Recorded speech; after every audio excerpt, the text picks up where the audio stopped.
So welcome back to another video of the Bonusvideo channel. I'm back at the UK and last day. So we're going to talk about two cars. One of them was already done in the previous video, and now it's going to be probably PRD's most famous car, or was, or is, who knows. But here it is. Well, obviously here it is. This is used to be the twin V6 205. As you can see, it still has the original. Is it the original clamshell or is this a new one made? Yeah, no, this is the original one. It's, the reason it's in this state is because it was painted matte black, as everything of mine. And then I wrapped it just so it was easy to clean. It hides any cracks. Yeah. That's still open, by the way? What's that? Does it still open? Is what still open? Does it open? Yes, I just need the magic brush. Ah. So you just show him one round and go and get that magic brush. You're going to get the magic brush. Well, as you noted last year, oh yeah, quick recap actually. Last year he already pulled it apart and getting it ready for the customer who bought this to get the new conversion made. It's going to be it's going to be a street car again. It's going to have new life, and as you can see, a lot of stuff has been done. A lot of stuff needs to be done, but still. Yeah. Already a lot of stuff has been done. I mean, look at this. Look! There is the mighty brush. Right. And this is not just a trunk, this is the entire rear end of the car, the clamshell. Yeah, they call it the clamshell, don't they, over there? The T16s, yeah. Yeah, the hatch, cabin. I've called it all sorts of stuff. So. Yeah. But, yeah, I've got more laser cut stuff here. There's parts everywhere. I've not been on it for a couple of days, so we're just literally moved stuff in here just to get out of the way so I'm not tripping over it. Yeah, exactly. These trailing arms, which I'll discuss in a few minutes. So a lot of people go, oh, that looks a bit OTT, and it's supposed to be OTT. So what I wanted to create was something a bit, I would say it's back in the day, 90s, all these bike frames that were oversized. Yeah. Which I quite like. I guess I'm just old, but I wanted it to look oversized. So these tubes are what you would normally put the main bars in. These are 45. Some of them are a lot thinner. These are the thickest ones. These are 2.5mm. So I wanted to obviously make it look oversized, and I guess it looks more aggressive. But it's basically a road car.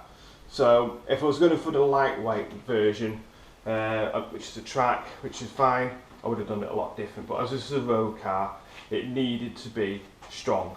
Potholes over here are ridiculous.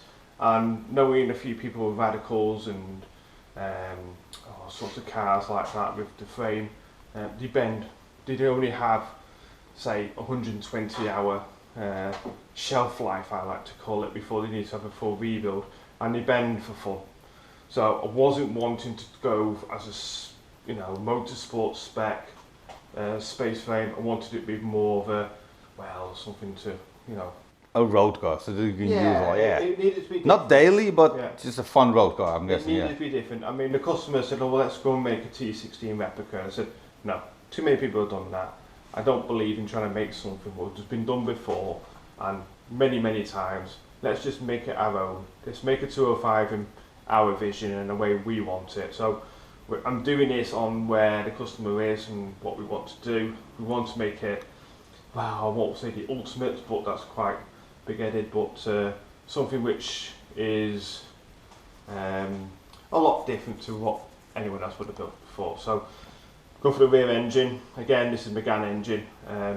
We start oohing and ahhing whether to use this engine or not. We could go for the K20.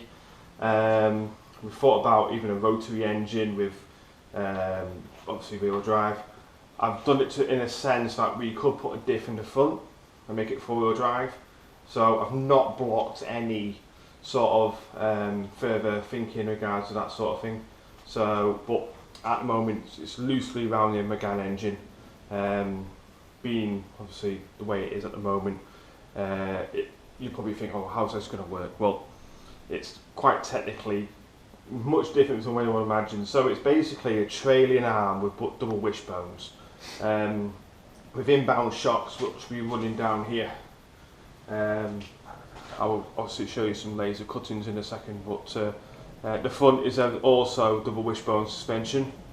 It's all been calculated on it's all been drawn up on a calculator to make sure that we have the correct roll steer, pitch and kingpin alignment, scrub area and all those sort of technical things people rave on about. So it's obviously also been designed around a fair few different applications.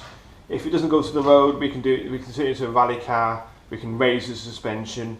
If it's going to be a track car, we can drop the suspension. We've got multiple pickup points on the suspension at the front and back, so we can raise the roll centres and manipulate the steering, the handling characteristics to our own liking. So I don't just do one setting and then leave it. It's all very adjustable, similar to what Meggy is really, but a little bit another level, I guess, with that one. Yeah, different level, yeah. Let me just show you some ideas of what I've done with the.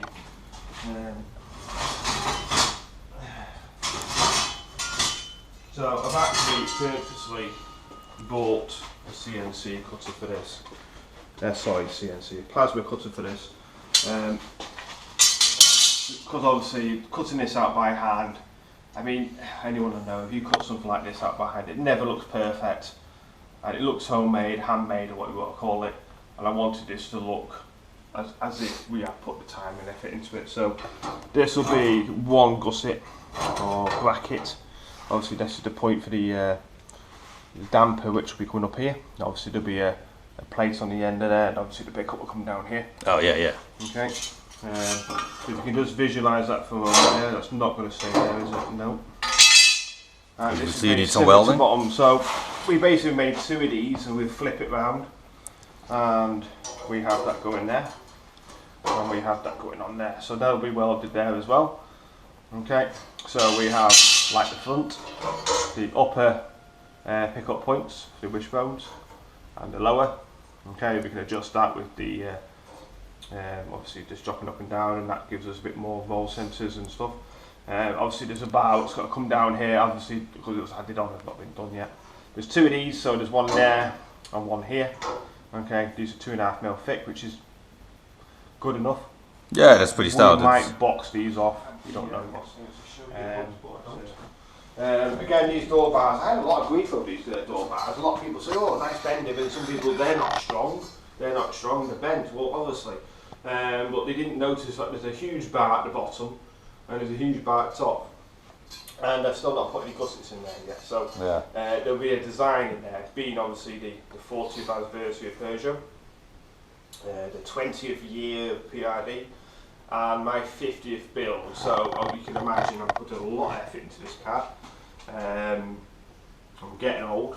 I'm not retired, but I'm getting old. So while I can still use my hands, I've not really got arthritis and bad back yet. So I'm going to put a lot of effort into this. All the interior will be coach worked. It's not going to be. It's going to be funny to explain this. It's going to have that race look with the bars, okay, and then obviously it's going to be all stitched with leather, and we're going to make it quite posh, hopefully. The seats upstairs, I can show you the seats in a few minutes. Wishbone. Oh, I can show you the train with arms actually. So this is one tray, and obviously the bigger. Yeah. That'll be at the bottom. Okay. And obviously you've got one coming across here. Obviously the design, I've not made all the gussets yet. And obviously that pickup. And then obviously we've got the one at the top here. So that's where it's going to be. And obviously we can lift this up down, this up and down. So we can have what the anti-squat you like to call it? Anti-dive? Yeah, anti-squat, yeah. Yeah, right, let me show you these wishbones. Yeah. So we have some oval tubing, which I thought would be nice to try. This is 2mm thick, a bit more than a 1.6. We have insert, got a box of goodies here, all your bearings. So we have a bearing insert that's been crudely welded on there, I'll put it that way. And then obviously it's been welded, filled in under here. And obviously a lot of people do run them on the end of a tube without any on the back, but I want to be a bit more reassurance. So we've come up with this plasma cut bar plate, sorry. Been welded in, I've dressed it. I mean, it's not finished yet, so it'll look a lot better since there. That's and I like the sword looking touch, you know. Yeah, so I've got a good example of that somewhere. So that is the template. Let me just see if I've got a tube. Nah, yeah, do you have one? So, Yeah, you do. well, I can show you on this thing, can't I? So it took me a little while to think about this one, but I had to do it so it was easy because I had lots of these to do. So this simply slides on the end of there. Okay, and that gives you an idea. Then you use a grinder, you cut through here. Okay, and then you're left with that, and then you just simply squeeze it. Okay, and that is basically picks up on one of these, which fits in there. Okay, now I've had a lot of people saying, oh, you can't do that because you get a lot of twist here. But what they don't know is I've not simply just welded around here. I've flattened it here. Okay, and then what I've done, I've welded through this into this insert as well. I've then welded around, and obviously that's carried on. So and then after that, if I got one of before, I'll put the cap on. Cap, crown, whatever you like to call it. A lot of people don't really have any call it. Once it's been welded, we dress it. You can see the shape's not perfect, but that wasn't the intention. Obviously we put another one of these on which has been split on that. Goes a little bit further this time, and that's what these are. Oh Quite yeah. a little fancy design on there. Looks like a sword. I think it's quite unusual. Yeah. Bit sharp. So basically that's the same principle in there, but I've cut that. I've slit down here, I've slit down there, and I slit down here, and I welded it through this plate into this plate. There, and there. I've then obviously gone round it again. I've then machined the end. I mean, it's still not perfect until it's going off the powder coat. That cap will give you more strength. Now, anyone who knows anything about wishbones pull and push. They don't twist. Okay. There is at some point where they do because of the actual design. The design of these are simply. I mean, if you see the standard 205 wishbone, it's like that, isn't it? You've got your anti-roll bar coming in here, and what happens is bends here, it's a weak point. So yeah. obviously you go out there, okay? And obviously it's in line with this bearing, so when it's pushing, it pushes down right down the tube. So that avoids all that shenanigans of problems. So that's the front setup. So we've got the lower ones, top wishbones, and obviously that's the adjustable bar in the back. So yeah, you can see the design of it there. It's not quite 90 degrees, it's I think it's like 30 degrees, 70 degrees, and that is so we can adjust well, we've got static tack caster and dynamic caster, so as it goes into bump we can change the caster rate, so to speak, and the ramp angle, how much it actually affects it as we go through that sort of distance of travel. So yeah, so that's as far as I've got with the suspension at the moment. I'm waiting for the hubs to be machined. So I've converted a front wheel drive hub, which normally has the normal damper, 2 holes, pickups. We cut the top off. It's like McPherson strut, right? Yeah, basically. Yeah, basically, yeah. So what I've done, I've gone on the calculator, measured out the kingpin alignment, scrub area, and I've lopped the top off, worked out the distance from the lower wishbone to the top, and obviously from the actual hub face to the pickup point. Now, we originally designed, I can actually show you over here. Oh, here we go. It's changed a lot since here. So massively changed because we've obviously gone through different evolutions. So this point here now is there, okay, and this point is right up here. So it doesn't really show you very well. So you can imagine it's like an old Formula 1 car sort of setup, which I quite like the look of. There's very, very, very little change in the actual camber. So as it rolls, the wheels actually stays pretty much at a fixed camber rate. So it doesn't roll the tyre over. It does actually go into the ground a bit, Again, that can be changed as well by changing these pickup points, which we've already done. So obviously it's about face and struck with the thing cut off. And then what I've done, I've calculated at the lowest setting. Okay, that gives us an extra amount of change in roll steer, roll center. And then if we lift that up, we get more changes. Oh, sorry, less changes of all the dimensions and stuff like that. So depending on what we use the car for and how it's going to handle, we've pretty much got all the control of all the suspension pickups and the way we can manipulate it to handle specifically. I mean, some people, oh, it's got to handle like a 205, so have a bit of lift off oversteer. We can do that. Yeah, that's pretty cool. Raise the rear up and drop the front a little bit, and we can get it running around on the spot. Or we can have it quite the opposite for anyone who's a bit scared of wheel drive. Rear engine car, we can have it the other way, so it understeers. It's better to understeer first than oversteer. Yeah. Although some people argue the other. We want it to oversteer, don't we? Now set up, it's we've got pretty straightforward. Oh, here you are. Ah. There's the charge cooler. That's the charger. So that's what you'll see for the bonnet. As this is the radiator. I see. I forget where I put cars. So there's 6 cars I'm working on at once. You know what I mean? So that's a lot. Engines. Oh, so. Bunch of engines. Yeah, I'm very quick. I'll tie this up very quickly. This is the Arcdroid. So it's something from Canada. And this thing's brilliant. It wasn't very expensive. So a lot of people think, oh, you got the money for that. No, I haven't. See, this is.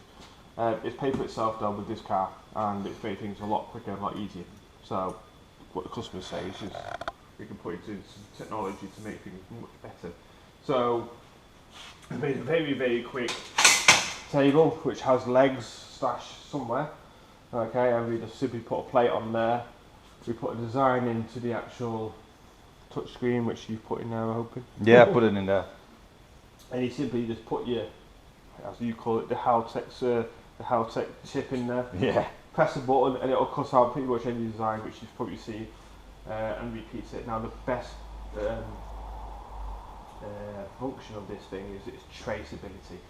So if I've got something which I can't program, I'm not a programmer, so I'm getting better, but it's just something quite technical. I can just simply move it. We've got a little stylus pen. So you move it across there, you press it, and you move it there, press it, over there, press it, and you can basically trace it all out, and it'll just make the thing, and then you can press a button, it'll just copy it. It's like a copy machine. And, cool. Yeah, makes things so much easier. So, I mean, that part in there, any of those parts in there, just a triangle, straightforward, is 1 point, 2 point, 3 point. And then the circle, you just hold it down, make the circle, and it'll just trace it out, and then it'll copy it. So, even if you forgot your chip, your design on, left it at home, just trace it, press a button. If it's not a too difficult design, yeah. No, you can do as much complicated as you want. You can make multiple ones. It's a lot more difficult to do, but I've had this for about a month. I've only had it running for about, maybe 3 or 4 days I've had it running, and I've learned a lot. So we're upstairs. Ooh. I can actually show you, bring you up here now because I'm not so embarrassed of the mess. It's still messy, don't get me wrong, but I'm getting there. So you can see the bonnets here, okay? That's an export off eBay. Brilliant, you obviously see Maggie's little sills there where I've ripped them to pieces. These are the seats. Beautiful seats. They are, when I'm not just showing everything, very, very, very light. Obviously that's with the steel bits on the bottom as well. Yeah. So that's Alcantara. They're very similar to the seats that are in Maggie. Yes, they are, but they're full, absolutely filthy. I apologise for that. Yeah, dusty, not filthy, but yeah. Yeah, to me they're filthy. Yeah, true. But that was a bit cleaner. So they're Alcantara with leather on the side. It's similar to what, I mean, this is the Alcantara we've got for the door cars and the. This is the door cars and what the dash will be as well. It's a bit warm up here, isn't it, since we've had the phone call. Yeah, but no, very quickly, we're thinking of going Kevlar with this. This is the one I made in my parents' garage 15 years ago. It was only going to be a prototype, but because it came out so well, we kept it. But it's quite heavy, it's quite thick, it's got 3 layers of fiberglass, which is solid. I mean, like a bloody tag. It does weigh a bit of weight, weigh a bit of, Yeah, it has a bit of weight, yeah, we get it. But again, it doesn't matter how many speed holes you put in it. That was obviously because the exhaust was behind there and needed to vent as much air, as much out as possible. Again, the size, we just get the... And the slits are in there for because of the rear wing, for the people who remember. Yeah, that's right, rather big wing. Again, that was a lot of stuff I like to just experiment with. I'm not afraid to experiment, and a lot of people think I'm a bit crazy for doing that, but I think that's what life's all about. Why would I want to do what everyone else does? So exactly. Yeah, so I've got lots of work to do yet. Once I get all the welding done, which is going to be the next 6 months, it's going to be sent off and get it all powder coated. Nice. Everything's going to be powder coated. We want it a strong paint for all the chassis and all the bars, and then obviously it's a case of assembling it all, and that's going to be the best bit. Yeah. Exactly. And obviously in the meantime we'll start the engine, clean up the engine, and do what we're going to do with that again until we know. I guess of tune in next time, I guess. Yeah, exactly. Well, that was basically it. Probably a bit longer than we all expected, but that's what's going on with the V6 twin. It's no longer a V6 or a twin, but it's now called. It's the 40th now. It's now called the 4th. I still call it the twin because it's been part of my life for 20 years now. So. Exactly, yeah. And next year, or maybe when I get back, maybe before that, we'll have another video to see the progress he made, and hopefully see you back then as well. I hope you like this video, and see you in the next one. Later on.